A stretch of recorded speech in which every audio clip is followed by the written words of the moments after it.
Assalamualaikum warahmatullahi wabarakatuh. Kembali lagi bersama Pak Ken. Sekarang kita di penghujung subbab materi gentaran dan gelombang.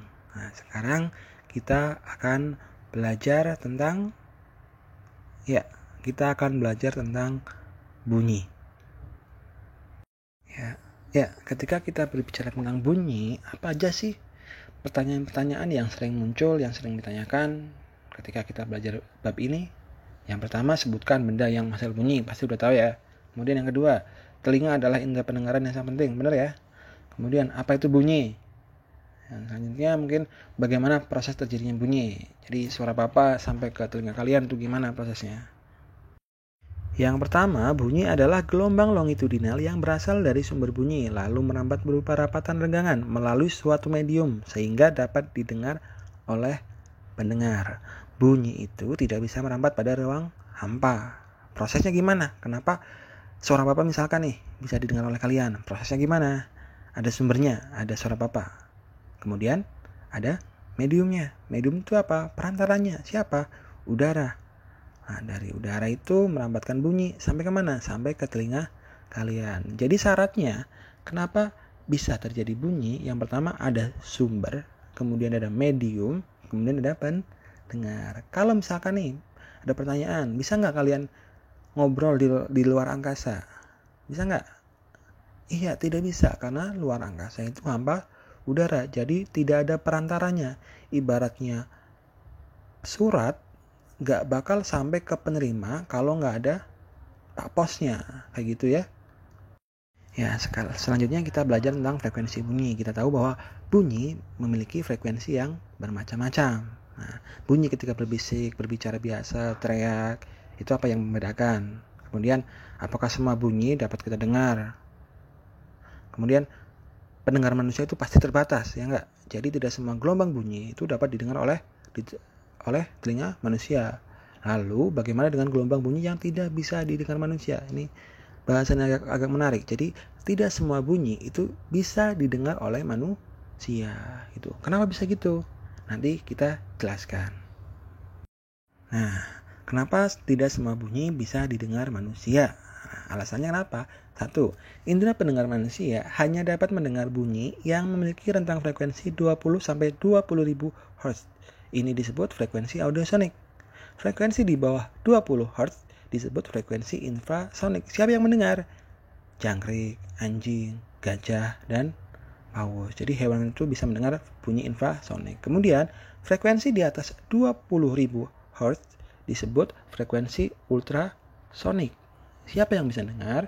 Ada lumba-lumba. Jadi masing-masing makhluk hidup ciptaan Tuhan, ciptaan Allah Subhanahu wa taala itu diciptakan dengan kemampuan yang berbeda-beda.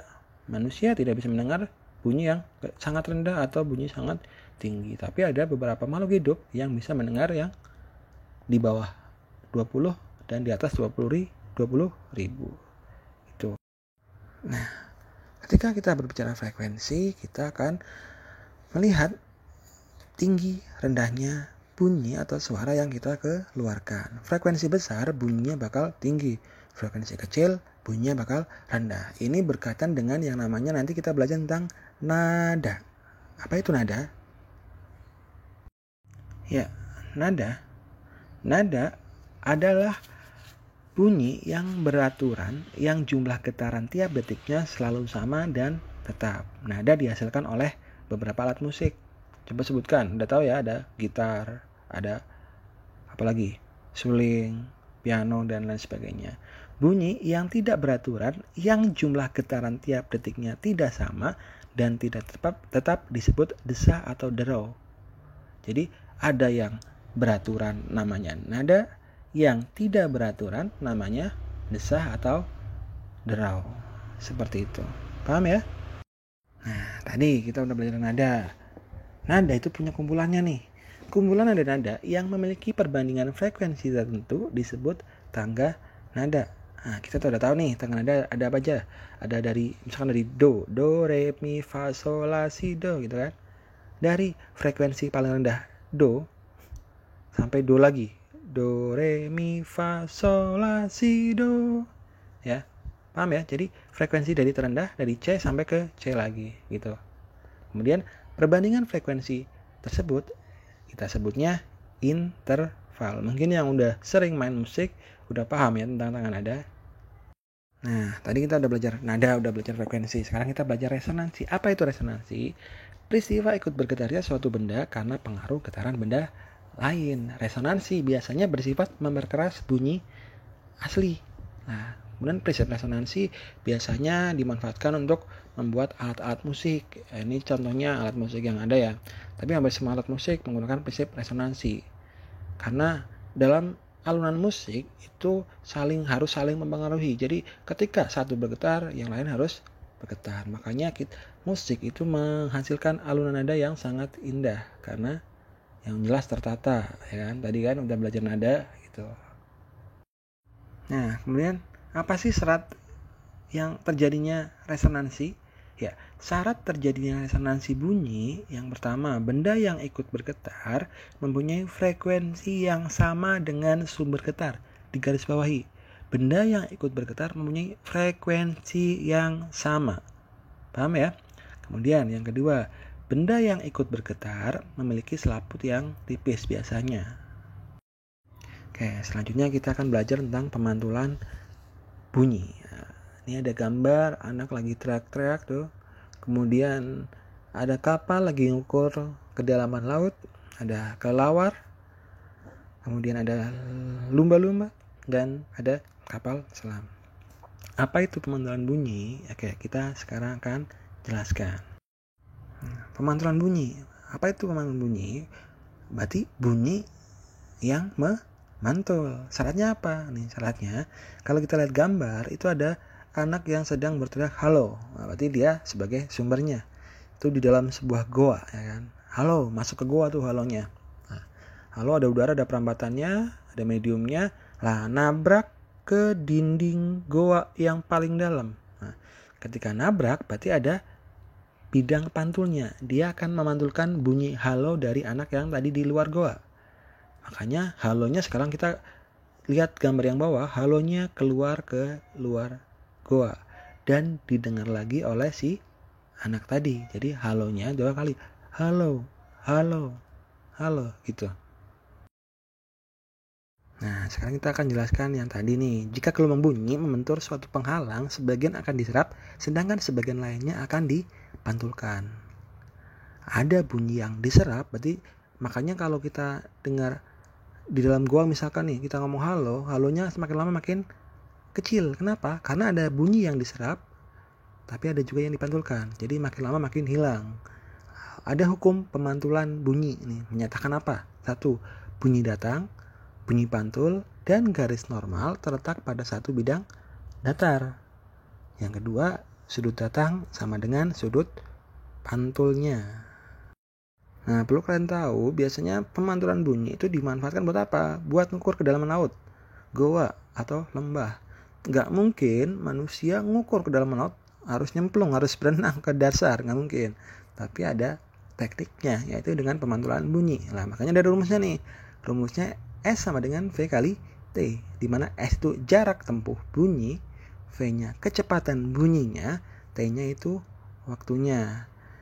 Jarak tempuh pemantulan adalah bolak-balik perambatan bunyi dari sumber dan kembali ke sumber lagi. Misalkan nih, kita dari luar goa.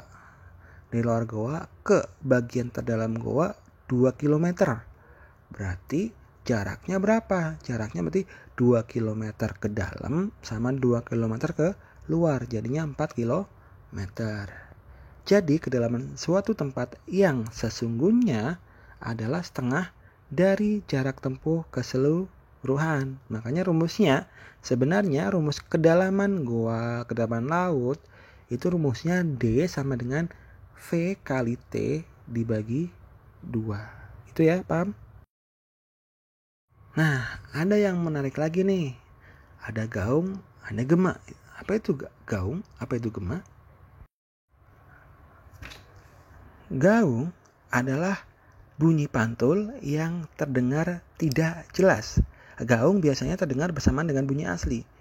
Terjadi karena jarak dinding pantul dan pendengar agak jauh. Untuk mengurangi gaung dipasang peredam, karet, wall, karton. Kalau gema adalah bunyi pantul yang terdengar jelas sesudah bunyi asli. Terjadi karena jarak dinding pantul dan pendengar cukup jauh. Gema memperjelas bunyi asli. Biasanya nih kalau gaung, misalkan nih Bapak teriak, halo, nggak jelas halonya, jadi halo, halo, halo gitu nggak jelas. Kalau gema, halo, halo, halo, kayak gitu. Paham ya bedanya antara gaung sama gema? Nah, sekarang kita akan belajar tentang mekanisme pendengaran pada manusia. Kenapa suara dari Bapak bisa masuk ke telinga kalian, bisa kalian dengar. Jadi prosesnya gimana? Prosesnya nih kita lihat di nomor 1. Itu ada garbu tala. Itu dia menghasilkan sebuah bunyi, berarti dia sebagai sumber. Nah, sumber suara itu tadi lewat apa? Dilewatkan oleh udara, oleh medium, masuk ke telinga. Nah, di telinga itu ditangkap oleh gendang telinga. Kan? Di gendang telinga itu ada tulang pendengaran, ada martil, ada landasan, ada sang gurdi. Lah, di sang gurdi ini dari suara dari rangsangan dari sini akan diteruskan ke rumah siput atau koklea. Di sini ada cairan limfa. Ya kan? Dari sang gurdi ke cairan limfanya dalam koklea kan. Dari koklea itu akan diteruskan ke yang namanya organ korti. Nah, di organ korti ini adalah bagian sangat penting karena di sini terdapat sel rambut yang dapat bergetar. Jadi ketika bunyinya masuk, rambutnya di sini bakal bergetar, membentuk sebuah nada. Nah, dari sini diteruskan ke otak. Nah, makanya bunyi dari Bapak bisa kalian dengar. Prosesnya seperti itu. Paham ya anak-anak? Nah, tadi kita belajar getaran, gelombang, itu buat apa sih? Ya, ternyata ada aplikasi getaran, gelombang yang sudah ada pada teknologi kita nih. Apa aja? Ada ultrasonografi, USG udah paham lah ya, udah sering dengar USG. Kemudian sonar itu buat biasanya untuk mengeluarkan gelombang, untuk mengukur kedalaman laut bisa juga gitu. Kemudian ada terapi ultrasonik, ada pembersih ultrasonik, ada sonifikasi atau pengujian ultrasonik. Mungkin masih ada alat-alat lain ya, silakan dicari sendiri. Ini Bapak cuma ngasih contoh, ada 6 alat aplikasi getaran dan gelombang. Nah, terakhir, untuk mengetes pemahaman kalian tentang materi yang sudah Bapak ajarkan, silakan kerjakan soal-soal yang Bapak kasih ini nih, buat latihan biar makin pintar. Oke, sampai di sini. Jumpa kita di bab getaran gelombang bunyi. Wassalamualaikum warahmatullahi wabarakatuh.